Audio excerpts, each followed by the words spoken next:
নীরব point. Hello বন্ধুরা, আজ SSC পরীক্ষার যারা ফেল করেছিলেন, যারা বোর্ড চ্যালেঞ্জ করেছিলেন, তাদের ফলাফল আজকে প্রকাশ হয়েছে।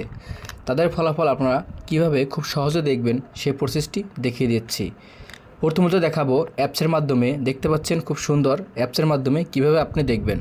চলুন দেখা যাক। এজন্য আমাদের প্রথমে একটি অ্যাপস ডাউনলোড করতে হবে।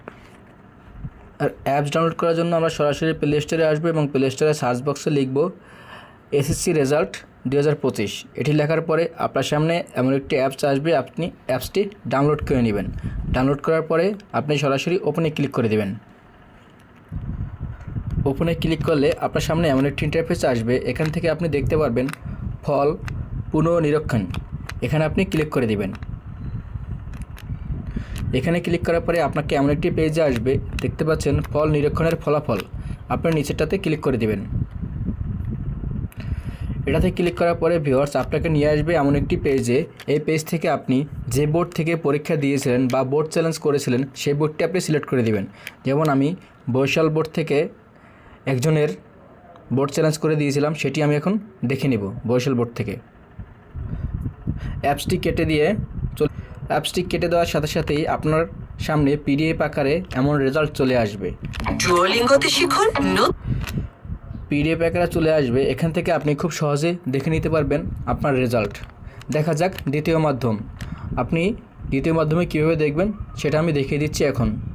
দ্বিতীয় মাধ্যম দেখার জন্য আমরা চলে আসব ক্রোমে সার্চ বক্সে লিখব আমরা যে বোর্ডের রেজাল্ট দেখতে চাচ্ছি সেই বোর্ডের নাম লিখে সার্চ করব। আমি বরিশাল বোর্ডের দেখতে চাচ্ছি, তাই বরিশাল বোর্ডের নাম লিখে সার্চ দিলাম।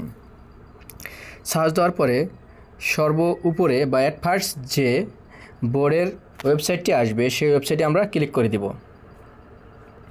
এই ওয়েবসাইটে ক্লিক করার পরে আপনার সামনে এমন একটি পেজ আসবে, একটু জুম করে দেখে নেবেন। প্রিয় শিক্ষার্থী, একটু জুম করবেন, জুম করে দেখতে পারবেন এসএসসি 2025 পুনরীক্ষণের ফলাফল প্রকাশ।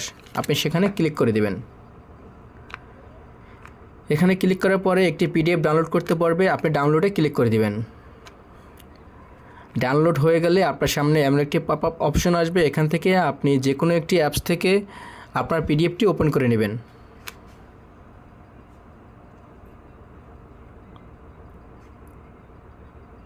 পিডিএফটি ওপেন হয়ে গেলে আপনি খুব সহজেই দেখতে পারবেন আপনার রেজাল্ট।